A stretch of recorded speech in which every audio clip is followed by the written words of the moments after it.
তাহলে ওদের কাছে একটা মৃত গরুর মাংসের থেকে একজন মানুষকে খুন করাটা অনেক বেশি পুণ্যের কাজ।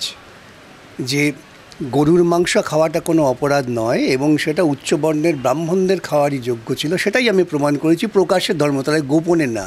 এ প্রসঙ্গে আমি বহুবার বলেছি, আমি বহুবার প্রকাশ্যে চ্যালেঞ্জ করেছি যে আপনারা দেখান হিন্দু ধর্মের কোথায় আছে, হিন্দু ধর্ম বলতে কিছু নেই, যে সমস্ত হিন্দু শাস্ত্র পুরাণ যেটাকে ওরা মনে করে ওদের কাছে পবিত্র, নিশ্চয়ই পবিত্র, সেখান থেকে দেখান যে গরুর মাংস খাওয়াটা একটা অনৈতিক কাজ বা তা খেলে পরে হিন্দু ধর্ম সর্বনাশ হয়ে যাবে।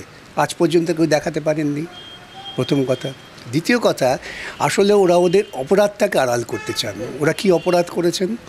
যে একজন মানুষ, তার বাড়িতে গরুর মাংস আছে, কার বাড়িতে ফ্রিজে কি থাকবে সেটা তো বাইরের লোকের কোনো উৎসাহ দেখার দরকার নেই, কিন্তু একজন মানুষের বাড়িতে গরুর মাংস পাওয়া গেছে এই অভিযোগে সেই মানুষটাকে পিটিয়ে মারা হলো। তাহলে ওদের কাছে একটা মৃত গরুর মাংসের থেকে একজন মানুষকে খুন করাটা অনেক বেশি পুণ্যের কাজ। তো এই ধরনের অমানবিক যারা বা এই ধরনের পশুবৃত্তি যাদের, তাদের বিরুদ্ধে প্রতিবাদটা কীভাবে করতে হয়? প্রতিবাদটা করতে হয় এটাই যে গরুর মাংস খাওয়াটা কোনো অপরাধ নয় এবং সেটা উচ্চবর্ণের ব্রাহ্মণদের খাওয়ারই যোগ্য ছিল, সেটাই আমি প্রমাণ করেছি প্রকাশ্যে, ধর্মতলায়, গোপনে না। ওদের মতো লুকিয়ে লুকিয়ে গরুর মাংস বিফস্টেক খেয়ে তারপর বাইরে এসে বলবো গরুর মাংস খাবো না। ওরা কেন পারছেন না? ভারতবর্ষের গরুর মাংস রপ্তানিতে প্রচুর আমদানি হয়। ওরা এতই যদি গরু প্রীতি হয়, এতে গরুর মাংস রপ্তানি বন্ধ করছেন না কেন?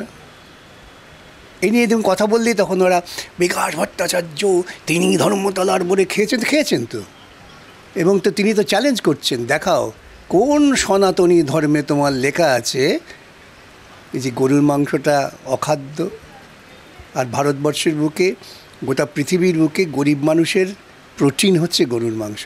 কোন সনাতনী ধর্মে তোমার লেখা আছে যে গরুর মাংসটা অখাদ্য, আর ভারতবর্ষের বুকে, গোটা পৃথিবীর বুকে গরিব মানুষের প্রোটিন হচ্ছে গরুর মাংস?